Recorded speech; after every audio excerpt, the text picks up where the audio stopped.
नमस्कार, बहुत स्वागत है आप सभी का। आप देख रहे हैं पहाड़ प्रभात। मैं हूं आपके साथ जया मिश्रा। बुलेटिन की शुरुआत एक बड़ी जानकारी के साथ करेंगे और बड़ी खबर आपको बता दें, उत्तराखंड कांग्रेस के प्रभारी देवेंद्र यादव कोरोना संक्रमित हो चुके हैं।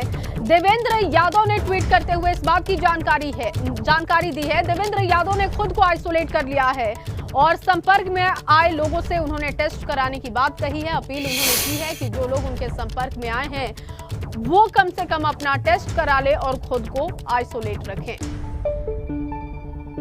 तो देवेंद्र यादव ने ट्वीट के जरिए ये जानकारी दी है और देखिए उन्होंने लिखा है कि बीती रात मैंने अपना कोविड टेस्ट करवाया जो कि पॉजिटिव पाया गया। मुझे बेहद हल्के लक्षण हैं और कोई अन्य परेशानी नहीं है। फिर भी मेरे संपर्क में आए सभी लोगों से निवेदन है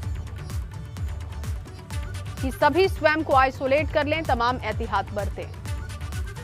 उत्तराखंड कांग्रेस के प्रभारी देवेंद्र यादव कोरोना संक्रमित हुए और देवेंद्र यादव ने इस बात की जानकारी ट्वीट के माध्यम से दी है। वहीं पहाड़ों पर कोरोना की रफ्तार पर ब्रेक नहीं लग पा रहा है। हालात ये है कि लगातार संक्रमण दर और मृत्यु दर में बढ़ोतरी देखने को मिल रही है।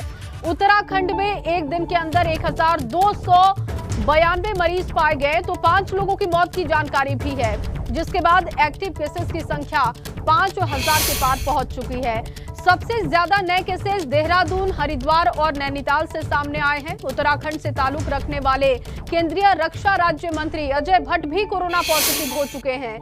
शासन ने 16 जनवरी तक सभी स्कूलों को बंद रखने के आदेश दे दिए हैं और लगातार कोरोना की रफ्तार बढ़ती जा रही है। 5 लोगों की मौत हो चुकी है। पिछले 24 घंटे में कहां पर कितने केसेस हैं उस बात की जानकारी आपको दे रहे हैं। देहरादून में 441 मामले रिकॉर्ड किए गए। पिछले 24 घंटे में 1292 नए मरीज पाए गए। एक्टिव मरीजों की संख्या 5000 के पार है। हरिद्वार में 254 मामले सामने आए हैं, जबकि नैनीताल में भी 220 केसेस पाए गए हैं। चलिए इस बीच आपको एक और बड़ी जानकारी दे। हरिद्वार में कोरोना का कहर बढ़ते जा रहा है। गंगा स्नान पर प्रतिबंध लगा दिया गया। इसे देखते हुए 14 जनवरी को होना था गंगा स्नान। डीएम ने गंगा स्नान पर प्रतिबंध का फैसला लिया है और इस आदेश के साथ ही हरकी पैड़ी क्षेत्र में बाहर से आने वाले श्रद्धालुओं के साथ साथ स्थानीय लोगों के प्रवेश पर भी प्रतिबंध है और इसको लेकर जिलाधिकारी ने आदेश जारी कर दिया है। आदेश न मानने वालों पर कानूनी कार्रवाई की जाएगी। इस बात की जानकारी दे दी गई है कि अगर आप उल्लंघन करते हैं तो फिर आप पर कार्रवाई भी की जाएगी।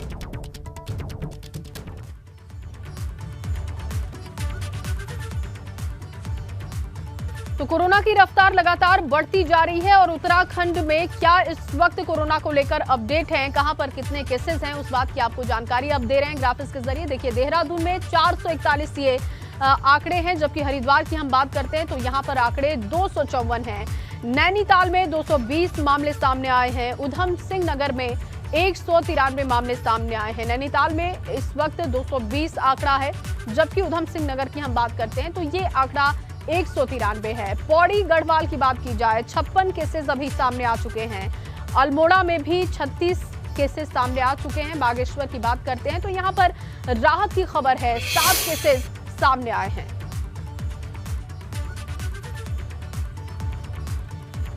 और चलिए अब कुछ चुनावी खबरों पर भी नजर डालते हैं। चुनावों के ऐलान के बाद सियासी गलियारों में इन दिनों किसी की चर्चा है तो वो है टिकट की, जिसका इंतजार भाजपा नेताओं के लिए तो जल्द खत्म हो सकता है, क्योंकि खबर है कि विधानसभा चुनाव में टिकटों को लेकर मंथन हो चुका है और राष्ट्रीय संगठन महामंत्री बीएल संतोष ने इस मसले पर मंथन किया।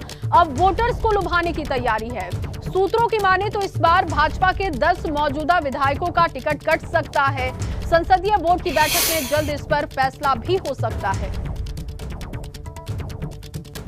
तो उत्तराखंड पहुंचेंगे भाजपा के चुनाव प्रभारी प्रहलाद जोशी। वोटर्स को लुभाने के लिए पहाड़ी इलाकों का दौरा जोशी करेंगे। टिकटों को लेकर लगातार मंथन चल रहा है और जानकारी इस बात की है कि जल्द भाजपा उम्मीदवारों का ऐलान कर सकती है। मंथन खत्म, संसदीय बोर्ड की बैठक में फैसला जल्द हो सकता है। तो टिकटों को लेकर मंथन लगातार हो रहा है और इस पर जल्द फैसला भी आ सकता है। टिकटों को लेकर भाजपा ने बड़ा मंथन किया है और देखिए राष्ट्रीय संगठन महामंत्री बीएल संतोष ने रणनीति तैयार की है टिकटों को लेकर। आज चुनाव प्रभारी प्रहलाद जोशी उत्तराखंड में होंगे। पहाड़ी इलाकों का वो दौरा करेंगे। वोटर्स को लुभाने की उनकी कोशिश होगी। पहाड़ी क्षेत्रों में वोटर्स को लुभाने के लिए चुनाव प्रभारी प्रहलाद जोशी दौरा करेंगे उत्तराखंड का, ये जानकारी है। और 10 विधायकों का टिकट कटने की उम्मीद है। सूत्र ये बता रहे हैं कि लगातार टिकटों पर मंथन किया जा रहा है और 10 ऐसे विधायक हैं जिनका टिकट कट सकता है। पार्लियामेंट्री बोर्ड की बैठक में इस पर फैसला किया जाएगा। उत्तराखंड में टिकटों के बंटवारे पर फैसला जल्द हो सकता है। लगातार इस पर मंथन चल रहा है और पहली लिस्ट सामने आ सकती है जल्द। इसी पर ज्यादा जानकारी के साथ मेरे सहयोगी पंकज देहरादून से जुड़ चुके हैं। पंकज, क्योंकि टिकटों को लेकर लगातार मंथन किया जा रहा है, प्रहलाद जोशी उत्तराखंड का दौरा भी करेंगे वोटर्स को लुभाने के लिए, लेकिन सूत्रों के हवाले से जो एक बड़ी और बेहद अहम खबर सामने आई है कि 10 विधायकों का टिकट कट सकता है। कौन वो विधायक हैं, कौन इस वक्त चर्चा में है जिनका टिकट कट सकता है और किस तरीके की रणनीति भाजपा अपना रही है टिकट के लिए? जी देखिए, ये अंतिम वक्त है टिकटों के मंथन को लेकर और इसीलिए तमाम जो केंद्र के नेता हैं वो देहरादून में डेरा डाले हुए हैं। वो लगातार पार्टी के नेताओं से रायशुमारी कर रहे हैं और बातचीत कर रहे हैं कि किस आधार पर पार्टी टिकटों का आवंटन करेगी। इससे पहले भाजपा ने 70 विधानसभा क्षेत्रों के लिए 70 प्रभारी नियुक्त किए थे, जो अलग अलग क्षेत्रों में जाकर, विधानसभा क्षेत्रों में जाकर तमाम नेताओं से और विधायकों से रायशुमारी कर रहे हैं, उनसे मंथन कर रहे हैं कि कौन ऐसा नेता है जो बेहतर तरीके से काम कर सकता है। और यहाँ पर क्योंकि एक बात ये भी है कि जो भी विधायक होता है और सरकार के साथ जो होता है उसकी एंटी इनकम्बेंसी भी होती है, इसलिए तमाम विधायकों से क्षेत्र के नेताओं की नाराजगी है और इसी वजह से ये माना जा रहा है कि भाजपा तकरीबन 10 विधायकों के टिकट काट सकती है। उनमें कौन होंगे ये अभी पुख्ता जानकारी नहीं मिल रही है, क्योंकि रायशुमारी जो पार्टी ने पर्यवेक्षक नियुक्त किए थे वो अपने क्षेत्रों में जाकर उनसे रायशुमारी कर रहे हैं, बातचीत कर रहे हैं। उसके बाद पार्टी के जो रायशुमारी के बाद जिनका नाम निकल कर आएगा वो फिर स्टेट पार्लियामेंट्री बोर्ड होगी, जो वहाँ के लोग होंगे उनको पार्टी के नेताओं को दिया जाएगा पैनल, उसके बाद आगे की तैयारी की जाएगी। लेकिन यहाँ जय इतना कहा जा सकता है कि क्योंकि 21 जनवरी से नामांकन प्रक्रिया शुरू हो जाएगी तो पार्टियों के पास अब 10 दिन का वक्त बचा है। 10 दिन के भीतर सभी तरह की तैयारी करनी होगी। लेकिन एक जानकारी जाए और मैं बता दूं कि पार्टी भाजपा ये भी चाह रही है कि पार्टी के अंदर विरोध की स्थिति ना बने, तो इसमें थोड़ा सा और विलंब हो सकता है। तकरीबन 1 हफ्ता इसमें अभी टिकटों के बंटवारे में लग सकता है, ताकि जो तमाम दावेदार नेता है उनमें विरोध की स्थिति ना बने। इसीलिए पार्टी ये चाह रही है कि जब जैसे ही नामांकन की प्रक्रिया शुरू हो, यानी कि 17, 18 और 19 तारीख के आसपास भाजपा अपने प्रत्याशियों का ऐलान कर सकती है। इसमें यह बात है कि पार्टी अपने तमाम विधायकों के साथ साथ जो दूसरे नेता दावेदारी कर रहे हैं उनमें विरोध के स्वर ना बने, पार्टी के अंदर बगावत की स्थिति ना पैदा हो, इसलिए पार्टी ने ये रणनीति बनाई है। तो हालांकि तमाम जो नेता हैं दिल्ली के वो देहरादून में हैं, वो अलग अलग नेताओं से मंथन भी कर रहे हैं। आज चुनाव प्रभारी प्रहलाद जोशी भी देहरादून पहुंचेंगे, वो अंतिम रणनीति बनाएंगे। लेकिन इसमें एक पैनल बनाकर जो तमाम नेता हैं प्रदेश के उनको दिया जाएगा, फिर केंद्रीय पार्लियामेंट्री बोर्ड टिकटों को फाइनल करेगी। और दूसरी बात ये भी है क्योंकि पार्टी के देखिए 57 विधायक 2017 में जीत के आए थे, तो कई सारे सिटिंग विधायक भी हैं और सिटिंग विधायकों की किस तरह की स्थिति क्षेत्र में है, उन्होंने क्या बेहतर काम किए हैं, उसको भी आधार बनाया जाएगा। उसके बाद उनको टिकट दिया जाएगा और कई विधायकों के टिकट कटने की भी संभावना जताई जा रही है। जया, बहुत शुक्रिया पंकज आपका तमाम जानकारी के लिए। इस खबर पर आप नजर बना के रखिए, आगे भी आपसे अपडेट लेंगे। और उत्तराखंड में चुनाव का आगाज हो चुका है। अपने विरोधियों पर नेताओं के हमले भी तेज हो चुके हैं। मदन कौशिक ने कांग्रेस पर निशाना साधा है। मदन कौशिक ने कहा कि कांग्रेस में डर है कि 2017 का डर अब तक खत्म नहीं हो सका है। और इसके अलावा हरीश रावत के चुनाव आचार संहिता पर उठाए गए सवालों का जवाब देते हुए मदन कौशिक ने कहा कि हरीश रावत का आरोप निराधार है और सरकार ने अपने हिसाब से अच्छा काम किया है। सुनिए। उनको डर बहुत है, वो जो उनका डर और भय है वो उनको सता रहा है। 2017 में क्या हुआ था वो भी उनकी जानकारी में है। और मैं समझता हूँ कि भारतीय जनता पार्टी किसी से पहले और किसी के बाद वाली नीति पर नहीं चलती। भारतीय जनता पार्टी का काम करने का अपना एक जो तरीका है, हम उस तरीके से काम कर रहे हैं। और लगातार बैठते हुए केंद्रीय पार्लियामेंट्री बोर्ड की तारीख होते ही उसमें हम लोग सारा विषय रखेंगे अपना राज्य का और उस निर्णय को फिर आपको अवगत कराया जाएगा। और चलिए इस बीच आपको एक बड़ी जानकारी दे, उत्तराखंड में चुनाव की तैयारियां तेज हो चुकी हैं। दून में तैनात होंगी 26 कंपनी पैरामिलिट्री फोर्सेस। और विधानसभा चुनाव को लेकर पुलिस प्रशासन ने तैयारी तेज कर दी है। 3 पैरामिलिट्री कंपनी देहरादून पहुंची, 2 कंपनी देहात और 1 कंपनी को शहर में तैनात किया गया। और कई राज्यों से लगने वाली देहरादून की सीमा पर विशेष सख्ती बरती जाएगी। संवेदनशील पोलिंग स्टेशन में भी तैनाती की जाएगी। तो 3 पैरामिलिट्री कंपनी देहरादून पहुंच चुकी है, 2 कंपनी देहात जबकि 1 कंपनी को शहर में तैनात किया गया। और आपको बताएं कि संवेदनशील पोलिंग स्टेशन पर तैनाती की जाएगी। उत्तराखंड चुनाव को लेकर तैयारियां तेज हो चुकी हैं। उधर देहरादून में कांग्रेस कमेटी के प्रतिनिधि मंडल ने प्रदेश महासचिव संगठन मथुरा दत्त जोशी के नेतृत्व में राज्य के मुख्य निर्वाचन अधिकारी से मुलाकात कर उन्हें ज्ञापन भी सौंपा है। ज्ञापन में चुनाव आचार संहिता लागू होने के बाद लिए गए फैसलों को रद्द करवाने की अपील की गई है।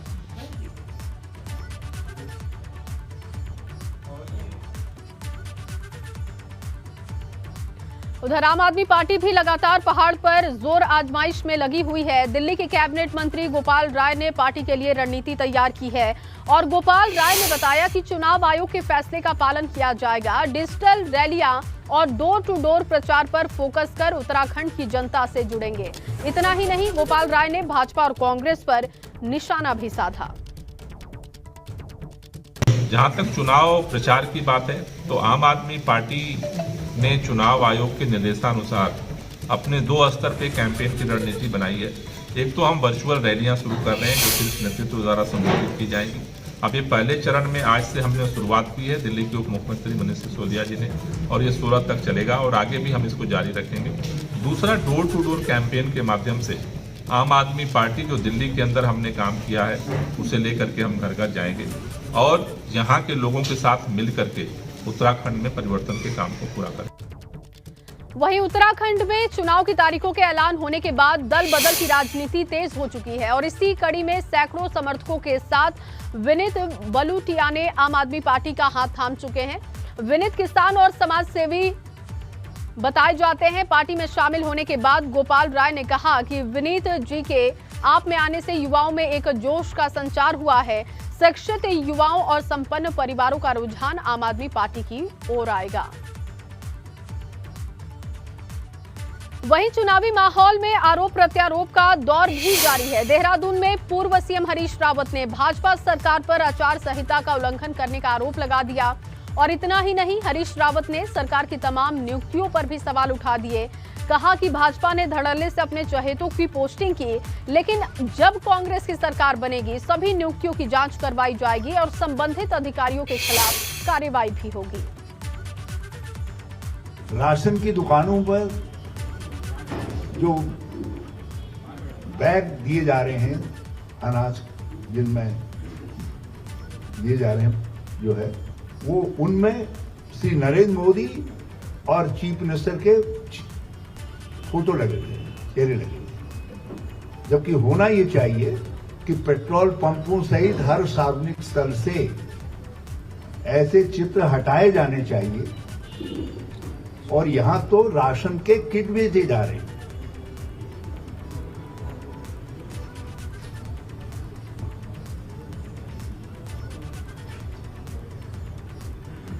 हम जानते हैं संत प्रवृत्ति की पार्टी नहीं है, मगर संत प्रवृत्ति की पार्टी नहीं है, मगर इस तरीके से खुलेआम शर्मनाक तरीके से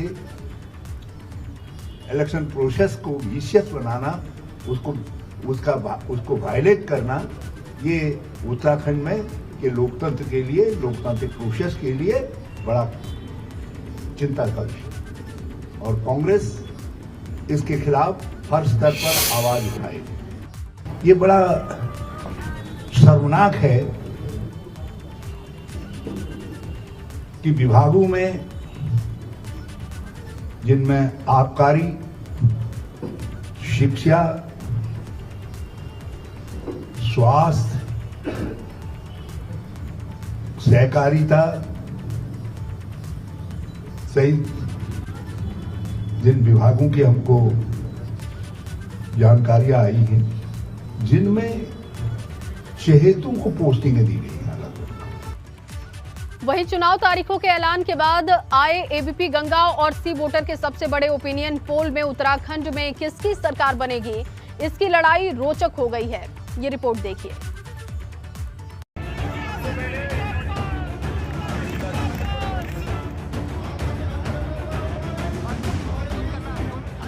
एबीपी गंगा और सी वोटर के ओपिनियन पोल में उत्तराखंड में कांटे की टक्कर होने का अनुमान है। भाजपा और कांग्रेस के बीच जंग जबरदस्त होने जा रही है।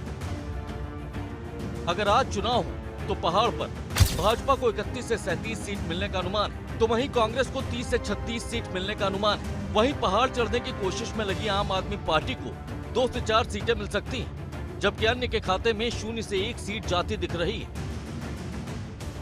अगर उत्तराखंड की सीटों की रीजन वाइज बात करें तो जनता की सहूलियत के लिए एबीपी गंगा सी वोटर ने उत्तराखंड को 3 रीजन में बांटा है। गढ़वाल और कुमाऊं के साथ मैदानी रीजन का अलग से ओपिनियन पोल किया गया है। गढ़वाल में जहां भाजपा को 16 से 20 सीट, कांग्रेस को 9 से 15 सीट, आपको 0 से 1 सीट मिलने का अनुमान है, तो वहीं गढ़वाल में अन्य का खाता खुलता नहीं दिख रहा। बात कुमाऊं रीजन की 20 सीटों की करें तो जनवरी 2022 के ओपिनियन पोल में भाजपा को 5 से 9 सीट, कांग्रेस को 11 से 17 सीट मिलने का अनुमान है, तो वहीं कुमाऊं रीजन में भी आप और अन्य का खाता खुलता दिखाई नहीं दे रहा। वहीं उत्तराखंड में मैदान की सियासत पहाड़ से एकदम अलग है, लिहाजा एबीपी सी वोटर ने मैदान में अलग से ओपिनियन पोल कराया, जहां की 20 सीटों में से भाजपा को 7 से 11, कांग्रेस को 7 से 13, आपको 1 से 3 सीट मिलने का अनुमान है, जबकि मैदान में अन्य का खाता खुलता दिखाई नहीं दे रहा। उत्तराखंड में भले ही सीटों में कांटे की टक्कर दिख रही हो, लेकिन सीएम की रेस में अभी हरीश रावत लंबी लीड लिए हुए हैं। उत्तराखंड में हरीश रावत 37%, पुष्कर सिंह धामी 29%, अनिल बलूनी 18%, कर्नल अजय कोठियाल 9%, भुवन चंद खंडूरी 3%, जबकि अन्य कोई चेहरा 4% लोगों की पहली पसंद है। उत्तराखंड में टक्कर कांटे की है और इंतजार 14 फरवरी का है, जब जनता अगले 5 साल के लिए अपने मुखिया का चुनाव करेगी। Bureau report, ABP Ganga.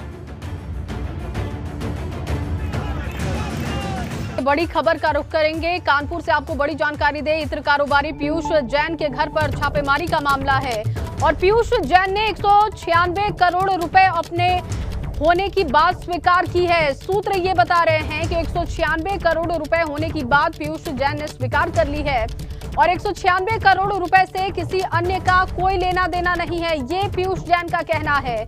और जेल में डीजीजीआई अहमदाबाद की टीम के सामने पूछताछ में ये बयान पीयूष जैन ने दिया है। 23 जनवरी तक रिमांड पर पीयूष जैन है और सूत्रों के हवाले से ये खबर मिल रही है कि 196 करोड़ रुपए पीयूष जैन के हैं, इससे किसी का कोई लेना देना नहीं है, ये उसने बात कबूल की है। रतीश हमारे साथ कानपुर से जुड़ चुके हैं। रतीश, 196 करोड़ रुपए पीयूष जैन के खुद के हैं, ये बात उसने स्वीकार की है और क्या क्या बयान सामने आ रहे हैं पीयूष जैन के? हाँ बिल्कुल, देखिए इत्र कारोबारी पीयूष जैन के घर जब छापेमारी हुई थी तो डीजीजीआई अहमदाबाद की टीम को 196 करोड़ रुपए की अकूत संपत्ति मिली थी और उसके बाद सवाल ये उठ रहे थे कि ये संपत्ति क्या अकेले पीयूष जैन की है या कुछ अन्य लोगों की भी संपत्ति पीयूष जैन के पास रखी गई थी। लेकिन डीजीजीआई अहमदाबाद की टीम ने जेल में 3 दिन सघन पूछताछ करी और उसके बाद पीयूष जैन ने ये कबूला है, जो हमारे सूत्र बता रहे हैं कि ये जो संपत्ति है 196 करोड़ जो नकद बरामदगी हुई थी वो पीयूष जैन की है। 3 दिन पूछताछ में ये सामने आया है। डीजीजीआई की अहमदाबाद की टीम ने लगातार पूछताछ करी और इसी के साथ ही 10 जनवरी को पीयूष जैन की रिमांड खत्म हो रही थी, लेकिन एसीएमएम तृतीय ने पीयूष जैन की रिमांड बढ़ाने की अर्जी को स्वीकार कर लिया है और अब पीयूष जैन 23 जनवरी तक जेल में ही रहेगा। जी रतीश, बहुत शुक्रिया आपका तमाम जानकारी के लिए। तो 196 करोड़ रुपए की जो जानकारी है वो पीयूष जैन का कहना है कि वो उसके खुद की इनकम है, लेकिन सोर्स ऑफ इनकम क्या है उस बिजनेस के अलावा, ये अब जानकारी जुटाने की बात है। हालांकि अभी पूछताछ चल रही है और पूछताछ के बाद और क्या क्या बातें सामने आती हैं देखना होगा। चलिए, इस बीच वाराणसी से आपको एक बड़ी जानकारी दे, सारनाथ में पुरातात्विक स्थल और चिड़ियाघर बंद किए जा चुके हैं। कोरोना की वजह से ये प्रशासन ने फैसला किया है। 20 जनवरी तक चिड़ियाघर और पुरातात्विक स्थल को बंद करने का फैसला किया गया है। कोरोना का संक्रमण लगातार बढ़ते जा रहा है और इसे देखते हुए 20 जनवरी तक ये फैसला रहेगा और इसके आगे स्थिति के हिसाब से फैसला होगा। नोएडा से एक बड़ी जानकारी मिल रही है। नोएडा में कोरोना मरीजों की लगातार संख्या बढ़ती जा रही है। 24 घंटे में 1442 नए संक्रमित पाए गए हैं और जिले में कुल एक्टिव मरीजों का आंकड़ा 7099 तक पहुंच चुका है। तो नोएडा लगातार हॉटस्पॉट बना हुआ है। जिले में कुल एक्टिव मरीजों की संख्या 7099 बताई जा रही है। और एक और बड़ी जानकारी वाराणसी से आपको दे दे, बाबा दरबार में कागज के चप्पल पहनकर जाएंगे श्रद्धालु, ये जानकारी मिल रही है। और एमएसएमई मंत्रालय की पहल पर खादी ग्रामोद्योग आयोग इसकी बिक्री करेगा। पीएम के निर्देश के बाद मंदिर के अर्चकों को चप्पल भेजी गई है और पहले भी मंदिर में पीएमओ से भेजी जा चुकी है जूट की चप्पलें।